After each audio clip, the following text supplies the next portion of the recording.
nasawi sa magnitude 6.9 na lindol sa Cebu, sumampa na sa 72. Bilang ng mga sugatan lumobo pa sa halos 300 mga tao ayon sa report ng NDRRMC.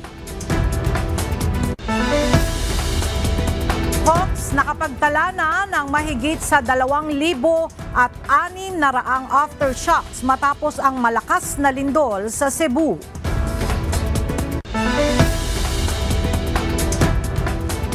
Ilang mga residente sa Medellin, Cebu sa kalsada pa rin nananatili sa takot na bumalik sa kanilang mga bahay dahil sa nararanasang aftershocks. Search, rescue and retrieval operation sa mga biktima ng lindol nagpapatuloy.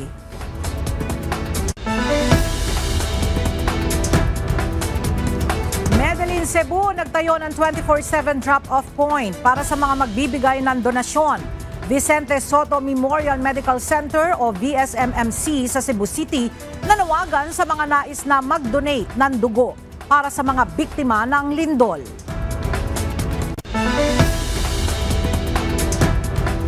At Bagyong Paulo lalo pang lumakas at nasa tropical storm category na.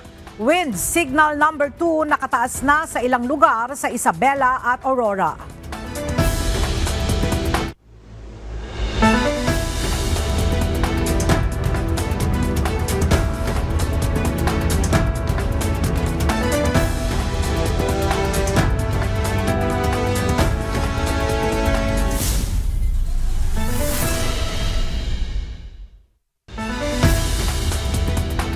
Magandang tanghali mga kasangbahay. Ngayon po ay araw ng Huwebes, October 2, 2025. Tayo po ay sabayang napapakinggan sa Radyo La Verdad 1350, ang UNTV Radio. At una sa mga balita ngayong tanghali.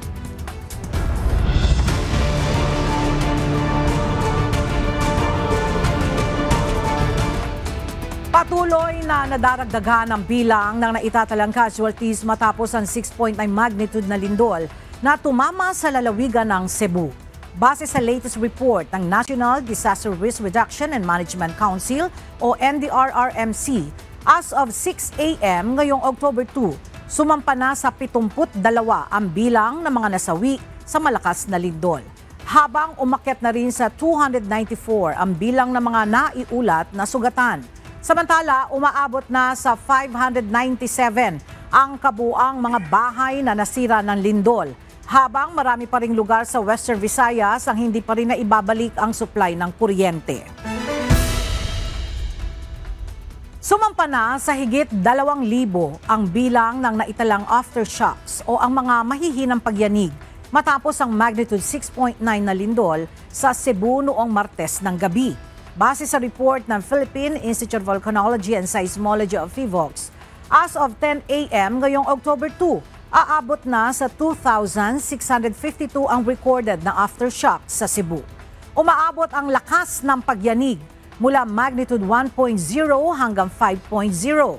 14 mula sa mahigit 2,000 aftershocks ang naramdaman, kung saan pinakamalakas ang magnitude 5 na naitala bandang alas 10:43 kagabi. Ayon sa PHIVOLCS, inaasahan na magtatagal pa ang mga aftershocks sa Cebu na posibleng umabot pa hanggang sa susunod na linggo. Sa inilabas na ulat ng Department of Tourism o DOT, umabot sa 711 tourism workers at 80 establishmento sa rehiyon ang naapektuhan ng magnitude 6.9 na lindol noong Martes ng gabi. Matinding napinsala ng lindol sa Cebu ang ilang heritage sites gaya ng Archdiocesan Shrine of Santa Rosa de Lima sa Daan Bantayan, San Isidro Labrador Church sa Tabagogon at San Ignacio de Loyola Church sa Medellin. Naitala rin ang pinsala sa Capelinha de Fatima Replica at Ala Mercedes Golf Course sa San Remio, gayon din ang Bontay Walk na pansamantalang isinara dahil sa sira sa footbricks. Sa Cebu City, isinara muna para sa inspeksyon ang Museo Sugbo, National Museum of the Philippines, Cebu at mga heritage houses gaya ng Casa Jorordo at Yap San Diego Ancestral House. Sa Bohol, sarado na rin muna ang Hinagdanan Cave at National Museum Bohol habang nananatiling suspendido ang operasyon ng ilang beach resorts sa San Remigio at Medellin dahil sa pinsala. Itinayo ng pamahalaang bayan ng Medellin sa Cebu ang isang 24/7 drop-off area para sa mga magdodonate ng relief goods. Ito ay matatagpuan sa Medellin Tourist Rest Area sa harap ng Municipal Hall. Accessible ito sa lahat ng uri ng sasakyan at maaaring puntahan sa pamamagitan ng Isle of Medellin patungong kurba bago lumiko pakaliwa sa poblasyon. Nagpasalamat naman ang pamahalaan sa lahat ng nagpaabot ng tulong at suporta sa mga apektado ng lindol. Humihingi ng tulong ang Vicente Soto Memorial Medical Center o VSMMC sa Cebu City sa publiko para sa karagdagang donasyon ng dugo para sa mga biktima ng lindol. Kasalukuyang humaharap sa kritikal na kakulangan ng supply ng dugo ang VSMMC matapos dumagsa sa ospital ang mga apektado ng lindol. Ayon sa ospital, umabot na sa 45 ang pasyenteng kanilang natanggap, kabilang ang mga may malulubhang sugat, habang higit 20 pa ang sumasailalim sa pagsusuri sa emergency room. Hinihikayat ang mga blood donor na magtungo sa VSMMC Subnational Laboratory mula 7 a.m. hanggang 2 p.m. Para sa karagdagan detalye, maaaring makipag-ugnayan sa numerong 0949-886-5946. Nagsagawa ang Philippine Red Cross ng psychological first aid sa mga pasyente na nasa Cebu Provincial Hospital matapos na tumama ang magnitude 6.9 na lindol doon noong Martes ng gabi. Layo nito na mabawasan ang takot at pangamba na idinulot ng trahedya, partikular na sa mga pasyente na nakaranas ng matinding stress at trauma. Ayon sa PRC, hindi lamang pisikal na sugat ang dapat na magamot sa mga kababayan natin sa panahon ng trahedya, kundi maging ang takot at pangamba na idinulot nito sa kanila.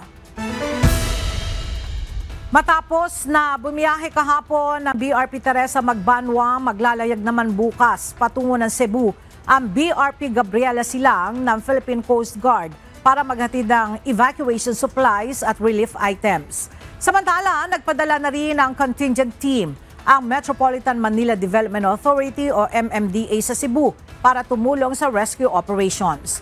Mula sa Maynila, ang ibang detalye hatid ni Benedict Samson live. Benedict, gaano karaming relief goods at evacuation supplies ang dadalhin ng PCG sa Cebu?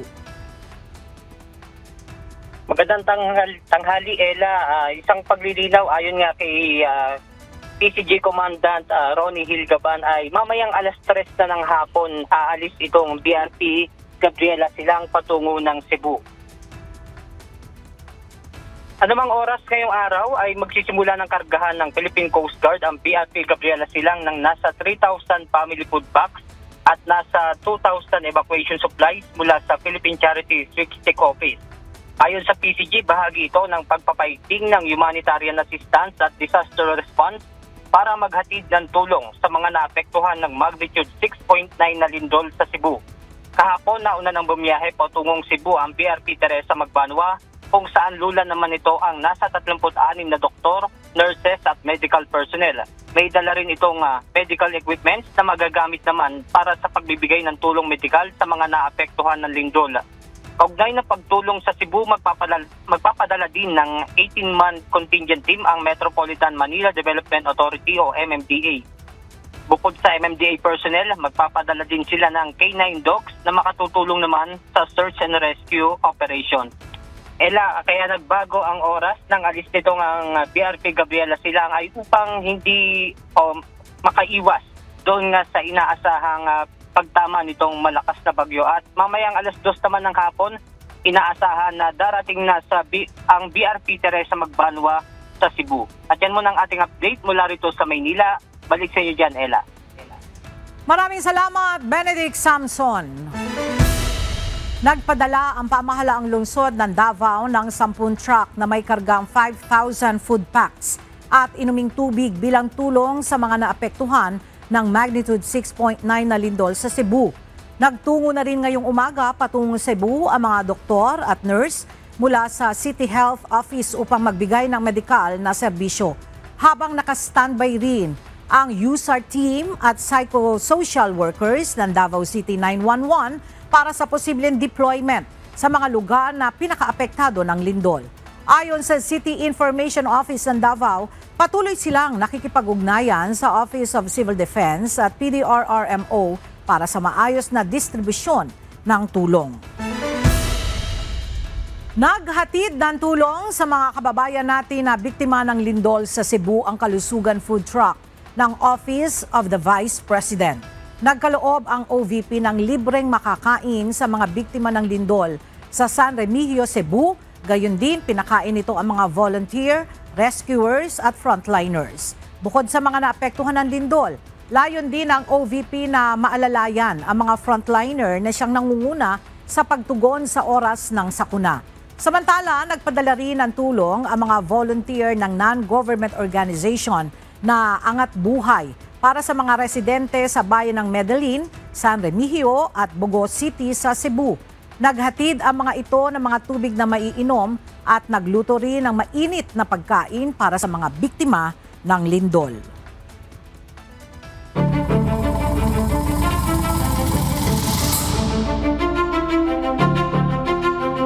Ilan pang kilalang personalidad ang inaasahang ipatatawag ng Independent Commission for Infrastructure sa mga susunod na araw upang magbigay linaw sa isyu ng umano'y mga anomalya sa flood control projects ng gobyerno. Kasabay ng mga pagdinig, paglalaanan na rin ng mas mahabang oras ng ICI ang pag-aaral sa mga nakalap na ebidensya kaugnay nito. Ang detalye sa report ni Jed Deresina.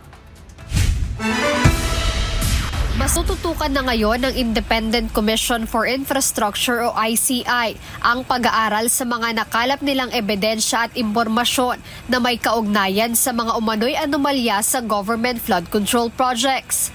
Ayon kay ICI Executive Director Attorney Brian Keith Hosaka, nais ng independent body na makapag-recommend pa sa Office of the Ombudsman ng mga dapat maimbestigahan at makasuhan kaugnay ng kontrobersyang ito. Of course, we have a timeline. We would want to file as much recommendations that we can with the Office of the Ombudsman, because that's the mandate of the ICI, which is recommendatory anyway. So that's what we're trying to follow. In fact, that's what we need to follow. We recommend to the Ombudsman the filing of possible charges against these individuals. Nauna nang nagsumite noong Lunes, September 29 ng rekomendasyon sa Ombudsman ang ICI ng mga posibleng sampahan ng kaso na may kinalaman sa anomalya sa isang flood control project sa Oriental Mindoro na abot sa 290 million pesos ang halaga. Upang maisakatuparan ang mabilis na pagpapasa ng rekomendasyon sa Ombudsman, gagawin na lamang 2 araw sa 1 linggo ang pagdinig ng ICI mula sa kasalukuyang 3 araw na hearing. That concludes our hearings for this week because the Commission has decided that we will be starting next week. We will be conducting our hearings every Tuesdays and Wednesdays. Okay. And then to give us time already to scour through all the information and documents that we have and for case build-up. Tuesday and Wednesdays in the mornings. Samantala, hindi pa napag-uusapan ng komisyon ang pagkakaroon ng live stream sa kanilang mga pagdinig. Well, right now the Commission has not discussed that yet. But I'll probably ask them about that. Because they know about the request that it be live streamed. Jed Neresina, UNTV News and Rescue. Diyos ang aming sandigan, serbisyo publiko ang aming pinahahalagahan. Mahigit 10 kawani ng Bureau of Customs ang pinagpapaliwanag kaugnay ng pagpasok sa bansa ng mga luxury car na mga diskaya na may questionableng papeles. Narito ang report ni Ryan Lacanlale. Maraming dapat ipaliwanag ang mahigit 10 kawani ng Bureau of Customs na posibleng may kinalaman sa questionabling pagpasok ng ilang luxury vehicles ng mag-asawang Pacifico at si Sara Diskaya. Hindi pa pinangalanan ng BOC ang mga ito, ngunit sila ay nasa posisyon bilang examiner, appraiser hanggang deputy collector. Dumaan ang mga sasakyan sa Port of Cebu, Port of Davao, Port of Manila, MICT at Port of Batangas. Ayon kay Customs Commissioner Ariel Nepomuceno, pinadalhan na nila ng show cause order ang mga ito. Ganon din, binibigyan natin ng pagkakataon yung ating mga kasamahan upang magpaliwanag kung bakit dumaan sa kanila itong mga sasakyan na to at lumabas. Kailangan natin bigyan ng paggalang yung tinatawag na due process. Kahapon, hinatak na papunta sa BOC compound sa Maynila ang 13 luxury cars ng mga Diskaya na may questionabling mga papeles, kabilang na ang isang Rolls-Royce na mahigit 40 milyong piso ang halaga. Ito ay may mga problema sa dokumento.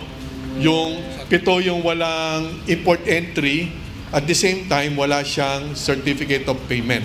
At yung 6, merong import entry, subalit walang certificate of payment. Kung meron man, kumbaga nagdududa kami at maaaring wala pa rin yung tamang certificate of payment.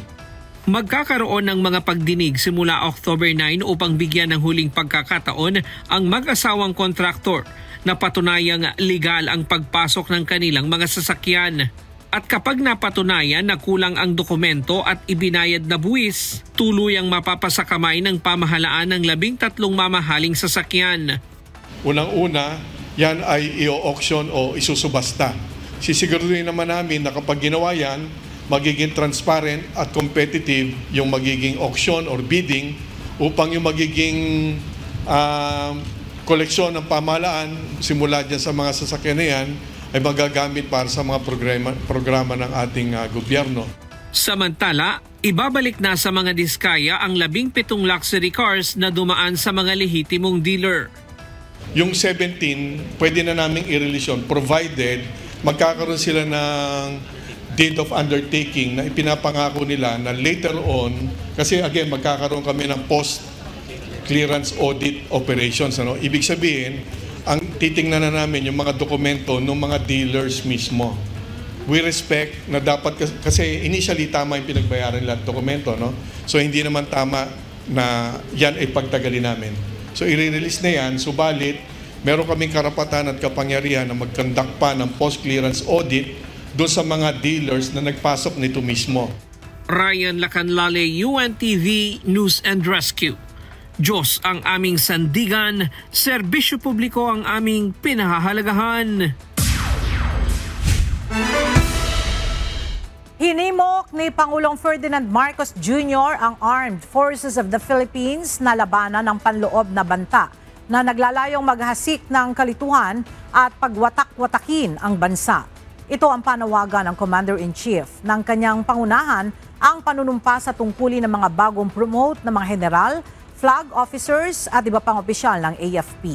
Binigyan diin ni PBBM ang mahalagang papel ng AFP sa pagharap sa mga hamon sa bansa. Our nation continues to face challenges and pressures aimed at weakening our social foundations. From disinformation campaigns to ideological radicalization, these domestic threats seek to sow confusion and division among us. We will not stand idle in the face of such threats. Fake news ang kumakalat na video sa social media kung saan nagpapahayag si Senador Juan Miguel Zubiri ng pagkadismaya sa liderato ng Senado. Ayon kay Senate Majority Leader Migs Zubiri, bagamat tunay ang naturang video, nakuha na naman ito ng ilang buwan na ang nakararaan. Sa ngayon, anya ay wala naman dahilan para sila ay madismaya dahil mas maayos umanong tumatakbo ang Senado.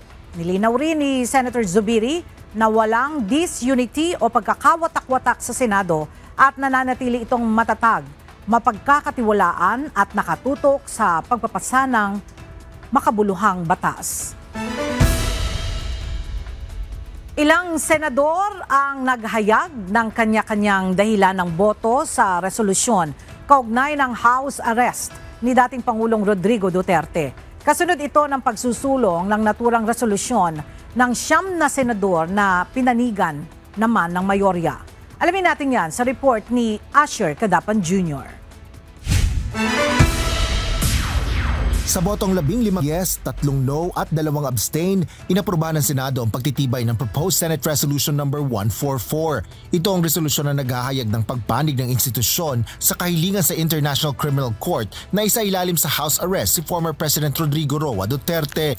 Isinulong ang naturang panukala batay sa humanitarian considerations, partikular na sa edad at estado ng kalusugan ng dating Pangulo.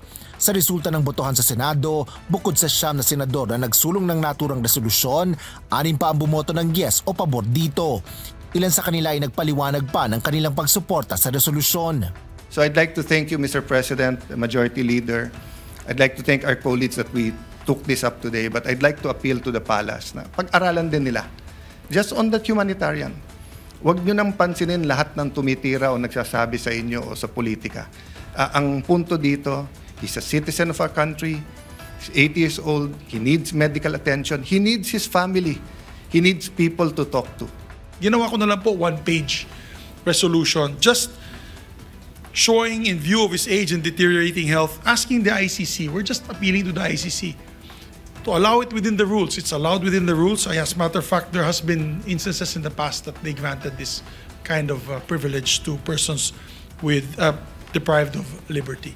All of the medical information collated leads to an overwhelming conclusion that Mr. Duterte suffers from significant cognitive deficiencies that affect his memory, his daily executive functioning, his visual constructive abilities, and his orientation to place and time. This is concluded simultaneously by a neuropsychologist instructed by the medical officer of the ICC Detention Center. If the ICC truly claims to uphold the dignity of every human person, then it must not deny this humanitarian plea. Hindi na po bale na siya ay tunuring kong kaibigan nung siya ay mayor pa ng Davao City. Hindi na po bale na kami nagkakasagutan madalas nung siya ay naging Pangulo sa mga isyu ng polisiya tungkol sa katiwalian, tungkol sa kanyang polisiya sa paglaban sa droga. Hindi na po bali lahat yun. Sa akin lang po, for a fellow Filipino na nando sa napakalayong lugar at nakakulong, I vote yes or in favor of Resolution number 144. My vote is guided by humanitarian considerations. Former President Duterte is now 80 years old. According to reports, his health is deteriorating. Hindi po ito unang beses sa ating kasaysayan na tayo ay naging mahinahon at makatao sa dati nating mga Pangulo. 3 naman ang bumoto ng no o hindi pabor sa naturang Senate resolution kung saan inihayag din ng 2 sa kanila ang dahilan ng kanilang boto. Kung tunay ngang may sakit ang dating Pangulo, hindi ba't ang solusyon ay dalhin sila sa ospital sa The Hague, Netherlands habang binibigyan ng angkop na tulong at suporta mula sa Philippine Embassy doon? Mga kasama, ang mga atrocities ng tinatawag na war on drugs ay hindi mga guni-guni lamang. Sila ay mga winasak na buhay ng libo-libong mga mahihirap na Pilipino. Saan tayo? Humanitarian consideration o sa mga daing ng hinihiling ang hustisya? Bilang chairman ng Committee on Justice and Human Rights, nais ko mang pumanig sa isang banda. Tungkulin kong pumanig sa mga daing ng naghahanap ng hustisya. I vote no. Nagbigay din ng pahayag ang 2 senador na nag-abstain o umiwas sa pagboto sa alinman sa 2 panig. I am faced with 2 equally important issues affecting life and liberty. I am supportive of any efforts to bring comfort to PRRD and to uplift his well-being during this crucial time. However, my choice or decision in my conscience, might even help in further dividing the nation. Therefore, I register an abstention. If we will use the reason as a humanitarian, that's why we have to put the former President Rodrigo Duterte under house arrest, I will vote yes. But it should be proven na meron po siyang sakit. Then if it's true, I'll cast my vote as yes. Pero without proof na yun nga talaga ang totoong pangyari, then I will abstain. Thank you, Mr. President. Is abstention. Abstention po ako. Yeah. Hindi naman nakaboto ang 4 pang senador dahil umalis ang mga ito bago ang botohan sa plenaryo maliban kay Senador Camille Villar na naka-maternity leave. Asher Cadapan Jr., UNTV News and Rescue. Diyos ang aming sandigan, serbisyo publiko ang aming pinahalagahan.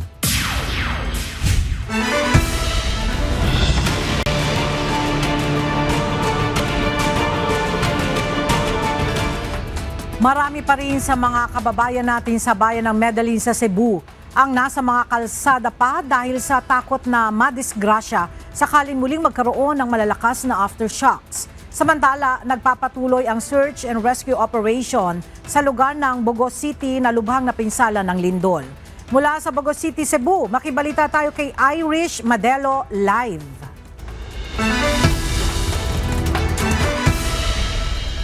Irish, ano ang sitwasyon ngayon dyan sa Bogos City at hanggang kailan naman mananatili sa mga kalsada itong mga kababayan natin sa Medellin?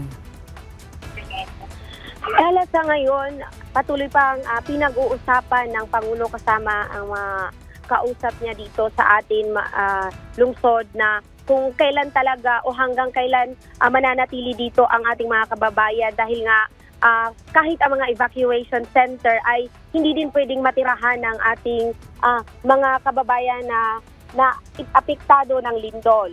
Siyempre, likas sa ating mga Pilipino ang bumabangon sa anumang uri ng trahedya. Ngunit ang mga residente dito ay talagang struggle sila, lalo na't malaki ang pinsala sa kanilang mga ari-arian. Sa bayan ng Medellin, marami ang hindi pa bumabalik sa kanilang mga bahay at mas pinili sa ngayon ang matulog sa gilid ng kalsada. Sa panayam natin kay Medellin Mayor Edwin Salimbangon, sinabi nito na napinsala rin ang kanilang evacuation center kaya wala silang ibang pwedeng paglagakan sa mga residente. Nag-crack po na mga evacuation center so hindi pwede makuhaan dito. So mga tao daragin sa pindahan mo na nanawag na ko ang taga-DSWD ni Director Lucero nga magpadaas lang ng mga tents. Aniya natatakot kasi ang mga residente na tuluyang magiba ang kanilang mga tirahan sakaling magkaroon ng mga pagyanig pa. Sa ngayon nananawagan ng alkalde ng karagdagang supplies ng pagkain at maiinom para sa mga residente at mga tent para pansamantalang matuluyan ng mga taga-Medellin. In fact, karon ng mga tao na panatong sa dapinsadahan kay madlok mo sulod balik silang balay kay tusok magayo ang aftershock. Samantala, tuloy-tuloy ang ginagawang search and rescue operation sa Bogos City at Karatig Lungsod. Mayroong 6 na K9 unit ng Philippine Coast Guard ang nakarating na at tumulong na sa isinasagawang paghahanap sa mga biktima sa mga bumagsak na gusali. Nakarating na rin dito sa Bogos City ang 2 portable water desalinator na magsusupply ng malinis na tubig dahil sa nasira ang pipeline dahil sa lindol. At mayroon na ring genset sa magtatabing bayan para sa mga nangangailangang mag-charge. Lain mga genset na nagpa-andaming genset nasa mga amigo na mo nga nagpada para paggamit sila genset para sa ilang power charging. Ayon naman sa lokal na pamahalaan, ngayong araw ay inaasahang darating ang 2,000 food packs mula sa Department of Social Welfare and Development. Sa ngayon ay nakataas na ang seguridad dito sa Bogos City dahil nga sa pagbisita ng ating Pangulong Ferdinand Marcos Jr. At Ella, kasalukuyang nandito na nga ang ating Pangulo at tinatalakay nila ang bilang ng mga pamilyang kailangang tulungan at ang mga pangunahing pangangailangang dapat matugunan dito sa Bugo at sa mga Karatig Lungsod, lalo na doon sa bandang Medellin, San Remigio at Daan Bantayan. Balik sa iyo, Ella. Alright, maraming salamat, Irish Madelo. Nagsimula na ang search and rescue operation ng Philippine Coast Guard o PCGK-9 units sa gumuhong 4 na palapag na apartel sa Mansueto Street, Barangay Lourdes, Bogos City, Cebu. Kasama ang mga tauhan ng City Disaster Risk Reduction and Management Office at Bureau of Fire Protection, agad na ininspeksyon ng mga search and rescue dogs ang lugar kung saan ilan ang posibleng natabunan ng pagguho. Sa isinagawang operasyon, kasama sa na-recover ng BFP ang katawan ng mag-ina mula sa ilalim ng gumuhong palapag ng gusali. Patuloy naman ang retrieval operations upang mailigtas pa ang posibleng mga natitirang biktima. Muling nagpadala ng mga gamot at medical supplies ang Department of Health sa mga naapektuhan ng lindol sa lalawigan ng Cebu. Nasa higit 933,000 pesos na halaga ng mga gamot at medical supplies ang isinakay kagabi sa C-130 patungong Mactan, Cebu International Airport mula sa Villamor Air Base. Nauna nang nag-deploy ang DOH ng 5 health emergency response teams sa Bogos City. Nakaantabay rin ang DOH Philippine Emergency Medical Assistance Team. Humiling sa mga local airlines company ang Department of Transportation sa pamamagitan ng Civil Aeronautics Board o CAB na magbigay ng free transport para makapaghatid ng relief goods sa mga lugar na naapektuhan ng magnitude 6.9 na lindol. Ayon kay Transportation Acting Secretary Giovanni Lopez, alinsunod ito sa direktiba ni Pangulong Ferdinand Marcos Jr. na magbayanihan para mapabilis ang paghahatid ng ayuda sa mga apektadong individual. Nagpapasalamat naman si Acting Secretary Lopez sa mga airlines na nakiisa sa layuning makapaghatid ng tulong sa mga lugar na apektado ng lindol. Makakabawas din ito sa paghihirap ng dinaranas ng mga residenteng naapektuhan. Tatagal naman ng hanggang 30 araw ang naturang advisory o hanggang sa ito ay i-lift ng mga otoridad. Inatasan ni Public Works and Highways Secretary Vince Dizon ang lahat ng building officials at mga municipal and city engineers sa Central Visayas na magsagawa ng rapid assessment, inspection, verification at structural evaluation. Kapag natapos ang assessment, nararapat na makapagsumite ang mga ito ng comprehensive and detailed report sa loob ng 15 araw. I'm going to send a memo to all the city engineers, municipal engineers. Kailangan mag-assess na sila lahat. Bridges, roads, everything. Matapos naman ang assessment, nais din ng kalihim na maisaayos ang mga kalsada para walang naging maabala sa paghahatid ng tulong sa mga apektadong lugar. Meron tayong mga reports na nakuha na may mga roads na nag-crack. So we have to really assess first and then quickly act on them para maging passable lahat ng roads. Kasi we need the roads to be passable for goods to come in, for relief to come in. Sa iba pang balita, pinuna sa deliberasyon ng plenaryo ang Kamara ang 100% utilization rate sa confidential and intelligence funds ng tanggapan ni Pangulong Ferdinand Marcos Jr. Pero ang regular budget ng Office of the President nasa 78% lang. Ang detalye sa ulat ni Rosalie Coz. Terminated o tinapos na ang deliberasyon sa plenaryo ng Kamara para sa panukalang pondo ng tanggapan ni Pangulong Ferdinand Marcos Jr. sa susunod na taon na nagkakahalaga ng 27.36 billion pesos. Ngunit bago ito, pinuna ng isang kongresista ang utilization rate ng Office of the President sa Confidential and Intelligence Funds o CIFs na 100% noong taong 2024. Ipinagtataka ito ni House Deputy Minority Leader at ACT Teachers Party List Representative Antonio Tino dahil kapag regular ang budget, mabagal umano ang paggamit. Bakit pagka CIF, nako, ubos, ni isang sentimo walang natitira. Pero pagka yung regular budget, subject to the normal reporting and accounting procedures of COA, medyo mabagal tayo, 78%. Pero giit ng sponsor ng budget ng Office of the President na si Bataan 2nd District Representative Albert Garcia, maraming ikinukonsidera sa paggamit ng regular na budget. Binigyang diin din itong isa na ang Office of the President sa may pinakamataas na disbursement rate. Marami pong factors ang pumapasok dito and many things come into play. And that is the reason why for this rate of obligation and disbursement. Bukod naman dito, muling sinilip ni Congressman Tino ang lubha pang pagtaas ng halaga ng confidential and intelligence funds sa ilalim ng Marcos Jr. administration. Nagsimula umano itong tumaas sa ilalim ng gobyerno ni dating Pangulong Rodrigo Duterte at lumobo pa sa kasalukuyang administrasyon. Para naman sa taong 2026, nasa 4.5 billion pesos ang panukalang CIFs para sa tanggapan ni PBBM. Unprecedented po ang laki ng confidential and intelligence funds ng Office of the President. Why do I say unprecedented? Because it is even bigger than the already very high confidential and intelligence funds of the former President Duterte.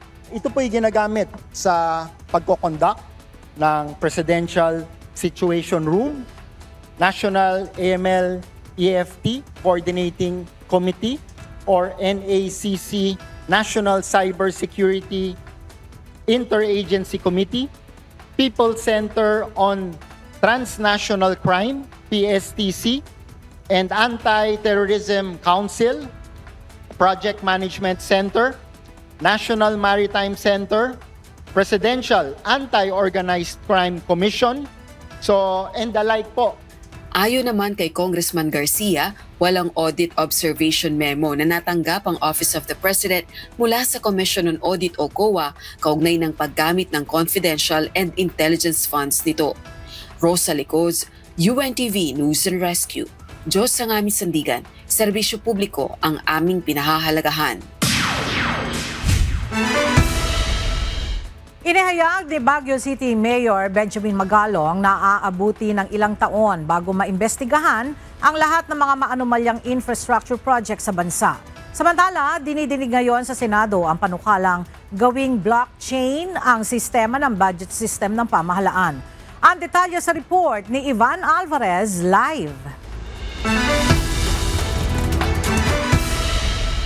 Ivan, paano nasabi ni Mayor Magalong na matatagalan itong mga investigasyon sa mga maanumalyang flood control projects?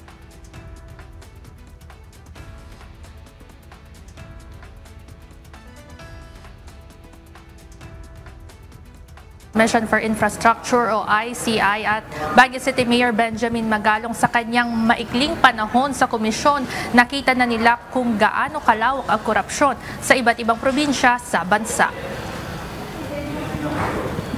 Inihain ni Senator Bam Aquino, chairperson ng Senate Committee on Science and Technology, ang Senate Bill No. 1330 o Philippine National Budget Blockchain Act para gawing mas malinaw, responsable at bukas sa publiko ang proseso ng pambansang pondo ng Pilipinas. Kasama sa inimbitahan sa pagdinig si Baguio City Mayor Benji Magalong at ibinahagi nito ang kanyang karanasan ng maimbestigahan ang mga ghost at substandard infrastructure projects sa bansa na nagkakahalaga ng bilyong-bilyong piso. Anya, malinaw na walang transparency sa mga proyekto at umiikot lamang sa kakaunting tao ang mga record. One thing that I found out is I anticipated that it's widespread, but the level, the depth, and the magnitude is really overwhelming. That hindi mo kakayanin ng isang taon, 2 taon to investigate because it's in thousands of cases. Sabi ko nga, it became a cottage industry. Isa rin ito sa rason kung bakit isinusulong na isailalim sa blockchain system ang national budget. Dito, lahat ng impormasyon patungkol sa pondo ng taong bayan ay makikita ng publiko digitally na parang isang ledger na bawat Pilipino ay may sariling kopya. Sa ilalim ng blockchain system, matitiyak na ang pondo ng gobyerno ay alam kung saan napupunta. Pwede kalkulahin ang mga halaga dahil may malinaw na audit trail. Hindi rin ito madaling mamanipula dahil permanente ang mga impormasyon na ilalagay sa portal at kailangan ng shared verification bago makapagpasok ng bagong datos. para sa isang budget process na madaling maintindihan ng karaniwang tao, kung saan pwede makilahok ang bawat Pilipino, mga NGO, mga civil society group, yung taong bayan sa pagbusisi ng mga alokasyon at allotment ng ating annual budget. Ayon sa mambabatas, sa ngayon nananatiling komplikado at mahirap intindihin ang national budget na siyang nagiging rason kung bakit mahirap bantayan ang galaw ng pondo na nagiging daan para sa korupsyon at katiwalian. Ayon kay Senator Bam Aquino, maaaring isa sa solusyon upang pigilan ang mga anomalya, gaya ng mga questionable insertions at ghost projects, ay ipakita sa publiko ang lahat ng proseso kung paano at saan ginagastos ang pera ng taong bayan.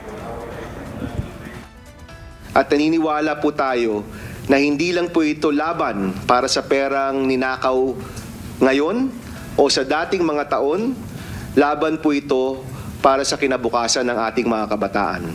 Laban po ito para sa Pilipinas na mamanahin at ipapamana pa po nila.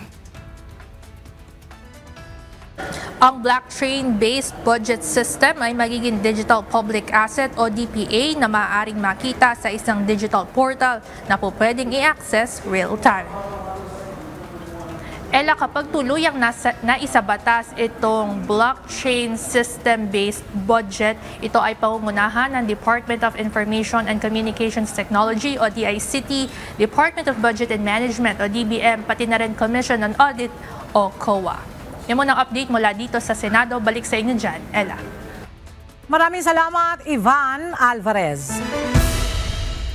Ipinag-utos ng Supreme Court na dapat maisagawa ng Commission on Elections o COMELEC ang unang Bangsamoro Parliamentary Elections bago matapos ang buwan ng Marso sa susunod na taon. Ito ay matapos na ideklarang labag sa konstitusyon o unconstitutional ng hukuman ang dalawang batas kaugnay ng halalan sa BARM. Ang detalye sa report ni Dante Amento. Walang mangyayaring Bangsamoro Parliamentary Elections sa October 13 ngayong taon. Ito ay matapos na ideklara ng Korte Suprema na labag sa saligang batas o unconstitutional ang Bangsamoro Autonomy Act No. 77 o BAA 77 para sa redistricting o pagbabahagi ng 7 parliamentary seats mula sa Sulu.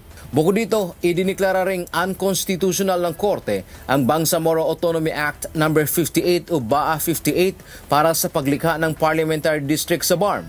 Dahil dito, walang batas na pagbatayan ang Commission on Elections o COMELEC para sa halalan sa BARM. BAA 77 is also void for violating the Bangsamoro Organic Law's requirement that each district should comprise adjacent and adjoining areas as far as practicable. Some local government units in Lanao del Sur, Maguindanao del Norte, and Cotabato City were assigned to different districts that were neither contiguous nor adjacent. The Supreme Court also ruled that the nullification of BAA 77 does not revive the earlier law, which is BAA 58, or the Bangsamoro Parliamentary Districts Act of 2024, which still includes Sulu in its parliamentary districts. Sa halip, ipinag-utos ng Korte sa Bangsamoro Transition Authority o BTA na magpasa ng bagong batas para sa redistricting sa Bangsamoro bago matapos ang buwang ito. Ipinag-utos din ng Supreme Court na gawin ang halalan sa Bangsamoro bago matapos ang March 31, 2026. From the finality of this decision, Respondent Bangsamoro Transition Authority shall immediately undertake by October 30, 2025 at the latest, the accomplishment of the determination of parliamentary districts for the first regular elections for the members of the parliament in strict compliance with the priorities and requirements provided in the Bangsamoro Organic Law, as well as the criteria laid down in this decision. Sinabi naman ni COMELEC Chairman George Erwin Garcia, malinaw na ngayon na walang batas silang maipatutupad para sa pagdaraos ng halalan sa BARM. Back to zero anya ang COMELEC at nasa kamay na ng Bangsamoro Parliament ang bola at maghihintay ang komisyon sa aksyon at pagtugon ng parlamento sa kautusan ng Korte Suprema. Dante Amento, UNTV, News and Rescue. Diyos ang aming sandigan, serbisyo publiko ang aming pinahahalagahan. Iginagalang ng Malacanang ang naging desisyon ng Supreme Court upang ipagpaliban ang kauna-unahang Bangsamoro parliamentary elections. Sa isang pahayag, tinawag ng Office of the President na isang pivotal step ang ginagawa ng Supreme Court upang maiayon sa konstitusyon ang pagpapatupad ng BARM elections. Noong Martes, idineklara ng Korte Suprema na unconstitutional ang inaprobahang redistrict ng Bangsamoro Transition Authority o BTA. Ito sana ang susundan sa gagawing parliamentary election sa rehiyon sa October 13.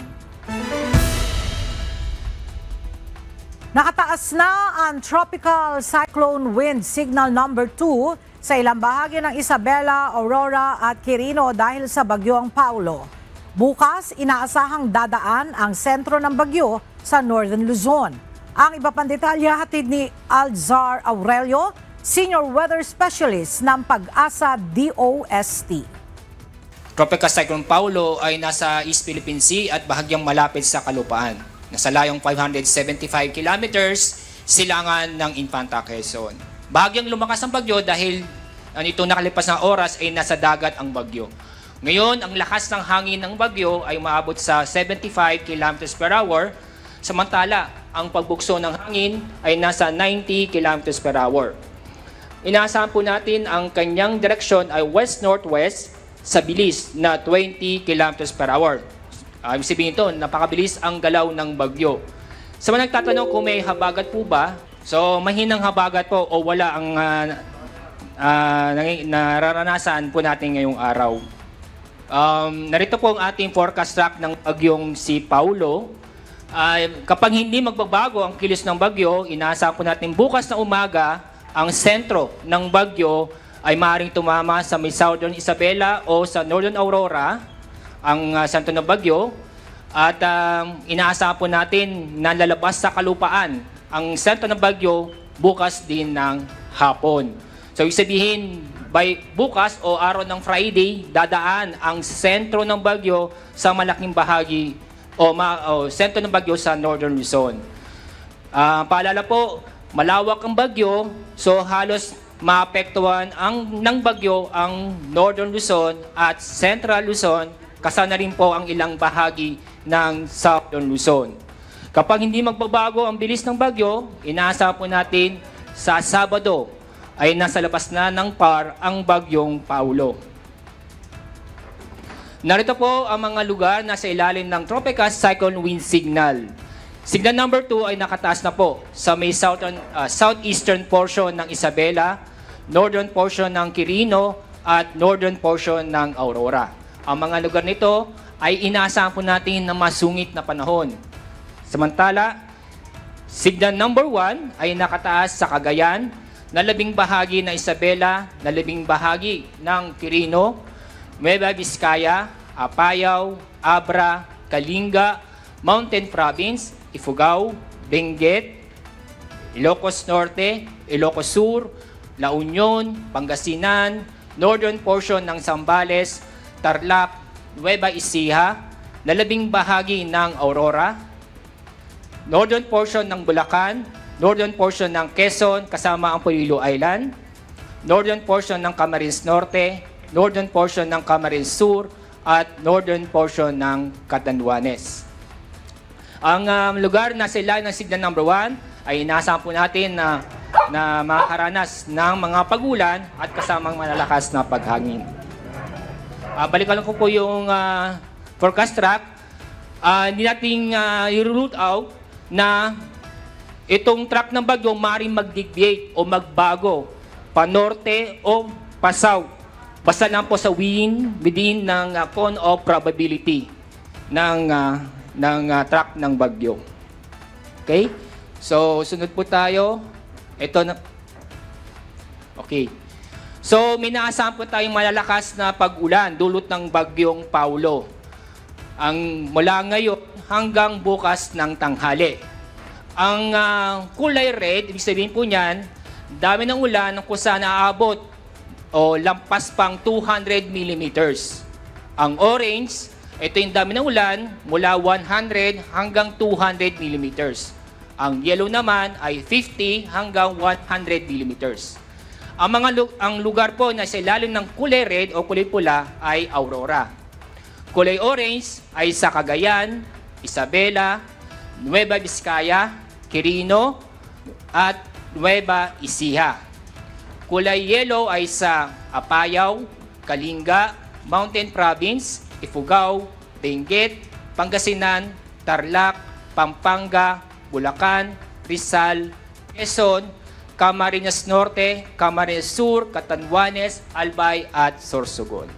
Kaya paalala po sa mga kababayan po natin, sa mga nabanggit na lugar, mula ngayon hanggang bukas ng tanghali, may naasahan tayong malalakas na pag-ulan na posibleng magdulot ng pagbaha o pagguho ng lupa.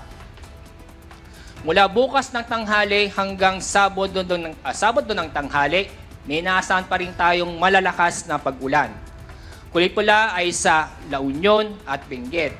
Kulay orange ay sa Ilocos Sur, Pangasinan, Zambales, Abra, Mountain Province, Kalinga, Ifugao, Nueva Vizcaya, Quirino, Aurora at Isabela. Samantalang kulay dilaw ay sa Ilocos Norte, Apayao, Cagayan, Tarlac, Nueva Ecija, Pampanga, Bataan at Bulacan. At sa araw nito o sa bukas ng tanghali hanggang Sabado ng tanghali, may naasahan pa rin tayong malalakas na pag-ulan na posibleng magdulot ng pagbaha o pagguho ng lupa. At narito naman ang ating storm surge warning. Makakaranas tayo ng daluyong o storm surge sa mga baybaying dagat sa Ilocos Norte, Aurora, Cagayan, Isabela, Quezon, Camarines Norte, Camarines Sur at Catanduanes. Inaasahan po natin ang taas ng alon ay mula 1 hanggang 2 metro.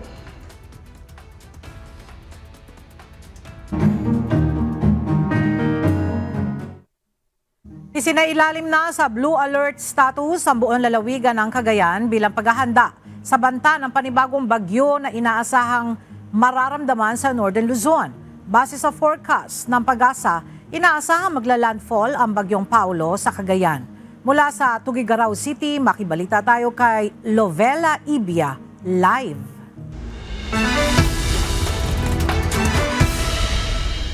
Lovella, ano na ang mga paghahandang ginagawa dyan sa Cagayan kaugnay rito sa banta ng panibagong bagyo? Yes, Ella, patuloy ang ginagawang pagkikipag-ugnayan ng provincial government sa mga kaukulang ahensya ng pamahalaan para sa inaasahang paglandfall ng bagyong Paulo dito sa lalawigan ng Cagayan. Itinaas na nga ngayon ng Cagayan Provincial Disaster Risk Reduction and Management Office o PDRRMC sa Blue Alert status ang sitwasyon sa buong lalawigan bilang paghahanda sa posibleng epekto ng bagyong Paulo.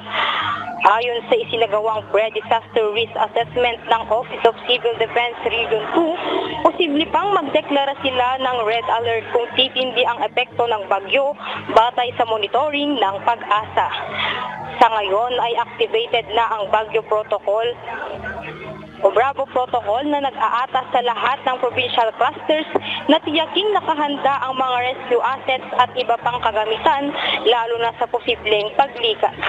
Tiniyak naman ng PDRRMO ang masusing koordinasyon sa bawat municipal DRRM office sa buong lalawigan. Isa sa inaalala ng provincial government ang magiging epekto ng bagyo sa mga pangunahing produktong pang-agrikultura sa lalawigan lalo na sa Tuguegarao City kung saan bukod sa palay at mais ay maraming high-value crops ang dito sa bayan na ito nanggagaling. Patuloy tayong mag-aantabay sa magiging sitwasyon dito hanggang bukas sa inaasahang paglandfall ng bagyong Paulo.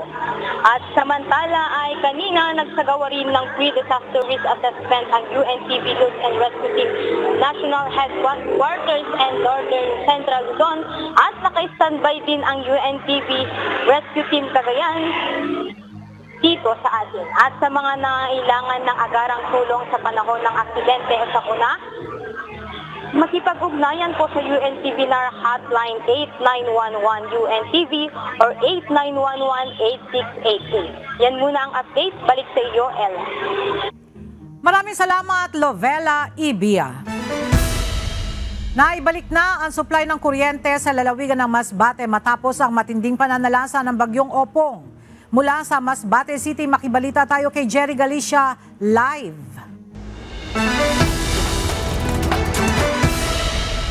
Jerry, ano-ano pa bang mga lugar dyan sa Masbate ang wala pa rin kuryente hanggang sa ngayon? Yes, karamihan po sa munisipalidad ng Masbate, sa Masbate ay walang supply ng kuryente. Kundi sa Titaw, Kainan. At ang hapon niya ay naibalik na ang supply ng kuryente sa bahagi ng Masbate, Tubisan, Hospital at Tubisan, isang residential management council o sa PDMC. Wala nga na maputulan o mawala ang supply ng kuryente sa pananalasan ng bagyong Opong dito sa isla. Ang sa PDRMO, 3 electric cooperative ang dumaan sa kanilang opisina upang tumulong sa power restoration sa siyudad ng Masbate. Pero wala pang binibigay ang ahensya, nakatiyakan kung kailan may babalik ang supply ng kuryente sa buong isla ng Masbate na totally damaged sa bagyong Opong. Matulong ang Masbate Electric Company o Maselco, ang Cebu Electric, Camarines Sur at Catanduan Electric Cooperative sa pag-restore ng power supply sa Masbate. Pero ayon sa post ng Maselco, ang mga electric cooperatives na tutulong pa para dali ka agad ang supply ng kuryente sa mainland Masbate. So kaya ng Masbate Electric Cooperative, tapos ang Philippine Electric Association na sa 373 contingent ang tutulong sa binuong NEA, PhilReca, EC Task Force kapatid for Maselco and Ciselco. Mula sa Region 3, may 84 contingent, 37 sa Region 4A, 12 sa Region 4B, 79 sa Region 5, 68 sa Region 6, at 103 naman sa Region 7. Nagla naman ng charging stations ang PDRMO sa mga personal ng PDRRMC at maging sa mga kabayan natin na mga kailangan na mag-charge sa kanilang kagamitan, maging sa kanilang mga gadget. Samantala, inakalsada ng pagsamantalang sinara upang bigyan daan ang pagkukumpuli ng mga poste at linya ng kuryente, maging paghakot sa mga basura na dulot ng bagyong Opong. Sa talang PDRMO, maabot na sa mahigit 63 million piso ang napinsala sa agrikultura at nasa mahigit 38 million piso naman sa infrastruktura. At kanina, alas 10 ng umaga, naglabas ang advisory ang Department of Public Works and Highways na all access na. Pwede na ang daanan ang lahat ng kalsada, maging ang mga tulay dito sa Isla Masbate. At dito, nasa social park tayo ngayon dito sa Kapitolyo ng Masbate, kung saan dito yung pasyalan ng ating mga kabayan na pasyalan ng papay niya. Pero sa ngayon, tambak din ang basura dahil sa pananalasa ng pag-i-oplong. Dito sa gawin natin na ito, nakikita yung mga putol na sanga ng punong kahoy na nadamit o napisala ng bagyong Opong dito sa isla ng Masbate. Ang balita, dito sa Masbate, balik sa'yo, Ella. Maraming salamat, Jerry Galicia. At sa ating iiwang mga salita ng Diyos na ating sandigan mula sa aklat ng Ezekiel, Kapitulo 18, versikulo 21 hanggang 22 na nagsasabi, "Ngunit kung ang masama ay humiwalay sa kanyang lahat na kasalanan na kanyang nagawa at ingatan ang lahat na aking mga palatuntunan at gumawa ng tapat at matuwid, siya'y walang pagsalang mabubuhay, siya'y hindi mamamatay. Wala sa kanyang mga pagsalangsang na nagawa niya na alalahanin laban sa kanya. Sa kanyang katwiran na kanyang ginawa ay mabubuhay siya."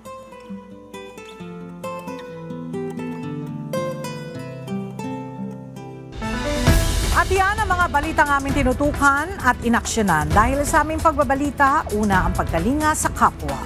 UNTV News, may balita saan man panig, nandaigdig.